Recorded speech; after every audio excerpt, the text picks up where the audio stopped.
Так, словарь боюнча, смотрите. Словарь боюнча суроо болду. Дело в том, что словарьды мен как кошумча катары сөз байлыкты кичине болсо деле байытуу ниетинде эле берилген словарьлар.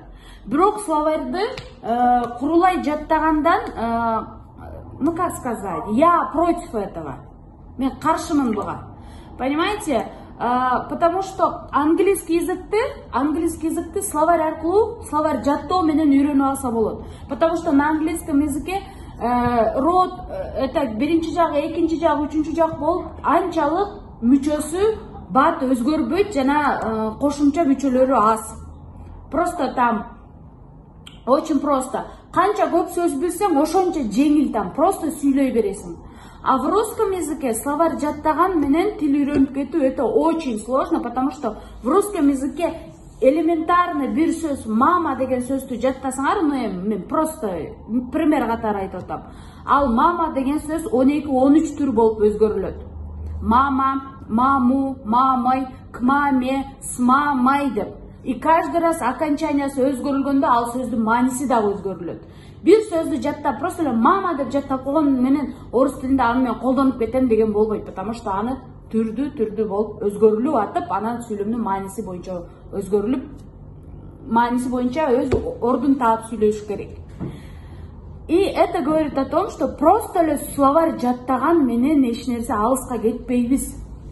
Словарь керек, бирок грамматика главное, понимаете? Ошол мама деген сөздүн ошол 12-13 түрү болуп өзгөрүлүп атпайбы? Маме, к маме, с мамой, мамой деген сыяктуу болуп. Ошону эмне үчүн өзгөрүлүп атат жана окончаниясы өзгөргөндө кайсы мааниге келип атат, кайсы маани чыгып атат дегенди билиш үчүн нам надо именно грамматика.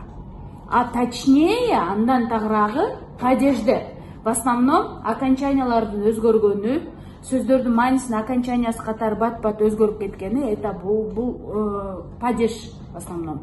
От падежей зависит.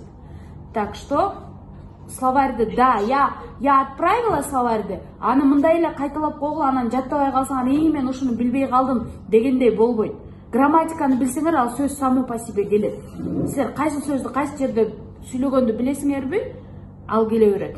Биз сөздү качан унутабыз, керектүү сөздү качан унутабыз? Потому что bizde страх бар. Азыр мен туура эмес сүйлөп алам, азыр мен шылдың болуп калам, азыр мен уят болуп калам, азыр бир нерсе десем туура эмес болуп калса, мен шылдың кылат деген страх барбы?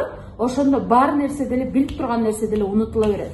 Анан сүйлөп бүткөндөн кийин, ал киши ары кеткенден кийин ошол сөз, мындай деп сүйлөсөм болмок экен, мынтип жооп берсем болмок экен деген кайра келет. Потому что ал киши кеткенге кошулуп, киши менен биздин страх да кетти. Азыр мен шылдың болуп коет деген коркунуч сезими кеткени үчүн. Так что словарьга көп деле сар сана болбогула дегеним эле. Хорошо? Ана грамматиканы жаттаганыңыз жакшы же билип койгонуңуз жакшыбы? Грамматиканы жаттаганда болбойт, билип койгондо болбойт, грамматиканы сиңдириш керек. Прям түшүнүш керек. Прям жаттасаңар, ал жаттаган, в основном то, что мы учили, вот пайдасы азыраак болуп калат да, вот. Жаттаса болот, мисалы үчүн математикалык формулаларды, таблицу умноженияны жатташ керек. А бул словарь это творческое занятие, понимаете? Просто постарайтесь понять и зафиксировать вот здесь. Прям мээге сиңдирип алсаңар, вот это лучше. А мээге сиңип калыш үчүн надо чуть побольше повторять, а именно жөн эле эптеп эле кайталап эмес шатыраты, а именно осознанно ойду бөлүп кайталасаңар мээге сиңет. А мээге сиңдүү ал тилден чыгат. Мээге сиңген нерсе тилден чыгат. Надо, чтобы осознанно оюңар бир жерде болуп, анан кайталасаңар, ошондо гана сиңет бир информация мээге. Еще вопросы?